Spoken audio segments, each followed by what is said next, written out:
Are y'all having fun in quarantine? Watching the tiger guy? I think I got the coronas. Look at that, dude.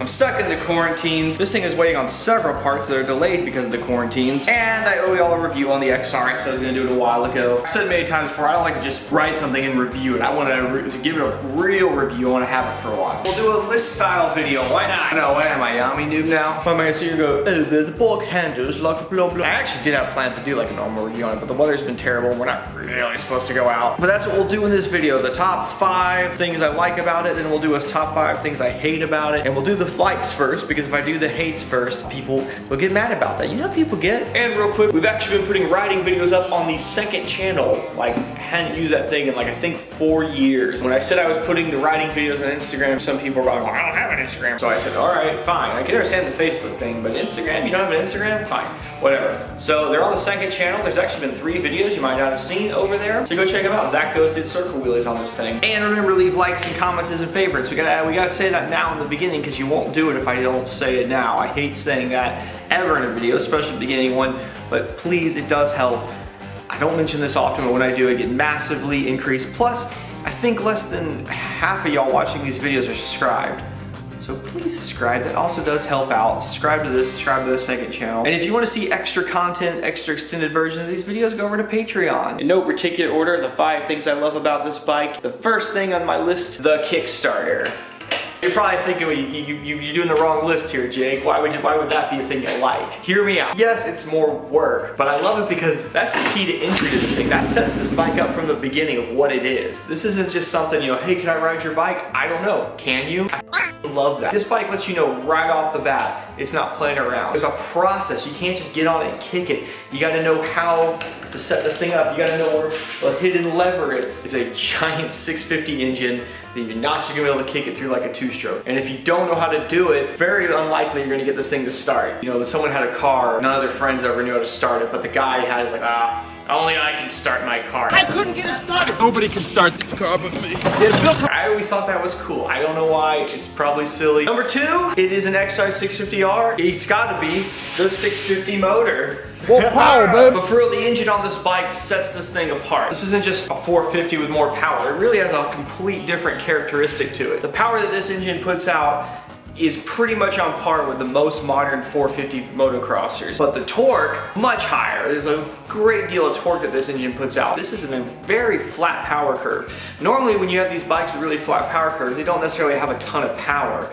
You know, you have like these sort of low stress 650 air-cooled engines out there, or even the KLR, which is water-cooled, similar story. They make decent power, but they make it everywhere in the RPM range. So, you know, they kind of make up for their not high numbers. But with the XR, you get best of both worlds. With the XR-R, not the L, it's not snappy like a 450.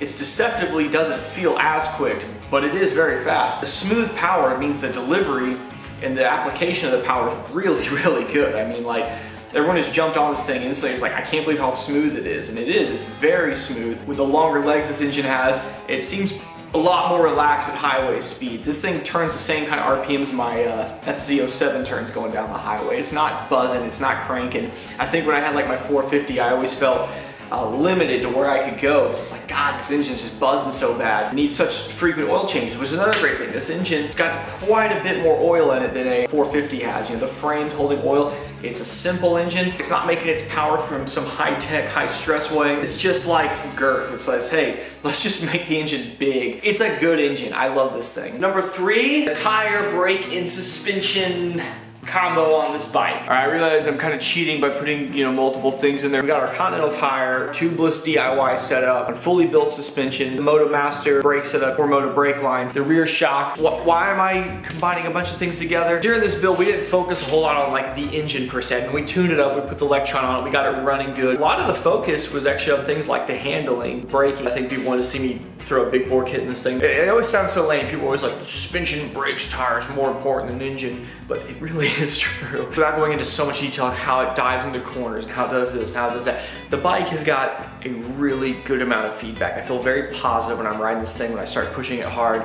The brake from MotoMaster here is just insane, but it's not so overpowered that like you feel like you can't touch it, you know? Like they've sized the master cylinder really well with the system. I ran Attack SMs before, but this Evo is supposed to give a little more life version of the tire. And I can see where a traditional, just the normal Continental Attack SM would have a little more grip than this thing would have. It's nice to see a tire that lasts a little longer. When you have a great tuned suspension and a great brake and tire combo, and those all are working together in harmony, it's really good. It's little things too, just like the other day I was riding around that parking lot. When you can get the front to kick out and not lose it, you've got that much forgiveness and feedback through your front end.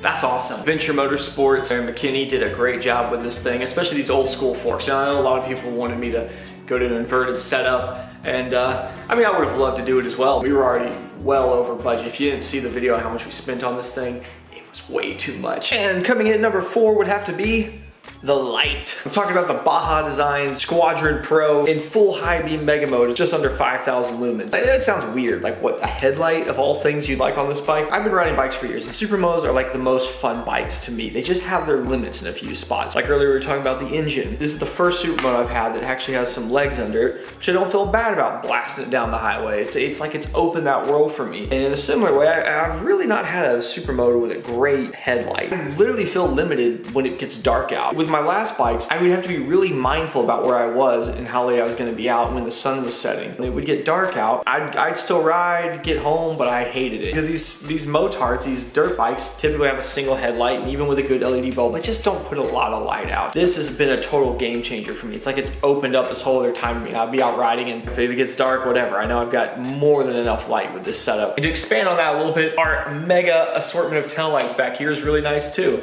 It's nice to know you can be seen from behind. The reason this bike has the 2 headlights, if you didn't see in the build series, was, well, this one came with the dual sport kit. I didn't know how bright this was gonna be. If I'd known, maybe I would have considered not running it, but you know what, it's gonna hurt to have 2. As you can see, they are pretty good. Finally coming in at number 5, the bike is incredibly unique. You don't see them every day. The last year they made this bike was 2007, and they didn't even really carry it on. The XR, like the heritage this bike came from, was a bunch of bikes it came up from. I mean, it was this great history of being this Baja dominant machine. After the XR650R, they really did continue it on. The world kind of went to the lighter weight desert bike, but this thing is kind of a relic. It's different. There is a handful of other 650s out there on the market, but they're just not like this one. The only thing I can think of it be a more modern bike that's similar to this would be like a KTM 690, Husqvarna 701, which are awesome, but they're very different, It's a very different bike from this bike. I wasn't the first person to have a Supermoto WR 450, but I can tell you they were very rare when I started riding mine. And it got to the point that everybody had it. When everyone had, it's like whatever bike I've had seems like it kind of blows up. No, you certainly aren't gonna see a lot of these, even after building one and showing all the steps. I'm sure I'll see a few more here and there now, but this takes a lot to get one of these. Even if you have like 2007, probably gonna need some work by now. They don't come street legal. They don't come, Supermoto. They don't even come with a proper 12-volt system. There's so many things you have to go through to get this bike. I think it'll continue to stay unique. Yeah, it's a bit of a dinosaur, but it's just also whoa factor. Like, dang, that's an XR650R. I always thought that's why I always wanted one, and I'm super stoked to have one now. You may not agree. You might think that's just an old funky looking bike. That's my 5 things I love the most about this bike. Is the bike overall a good bike? Yeah, it's great. I'd say it's the most rounded, cool Supermoto I've ever had. I think one of the best things I could say about this bike is I feel very connected to it. I have that sort of rider machine thing going on with this probably better than any other bike I've ever owned. That's what makes a bike good. This thing does that for me better than anything else I've ever had. It may not do it for you, but for me it does. It's a good bike. I like it all around. I've had a lot of fun with it. In the next video, I'll tell you 5 things I hate about it. Thanks for watching the video. Please, like I said, if you liked it, please give it a like. Check out all the other links in the description. So jump right into it. Number 2, the power. That's like I had like mouth surgery today and I didn't. I got the coronas, I guess, I don't know. Number 3, I just need one of these. Look at that tan line. I got Ebola or something. This black spot right here, that's nothing on the lens, and I don't think it's a dead pixel. It's like, I think there's fuzz between the lenses there. I don't know what to do about that. This thing costs too much to replace it anytime soon, so We should just give this thing a name. Call it the Bolton the Spot. Bolton? Hi Bolton the Spot. Am I looking at it? That's wonderful.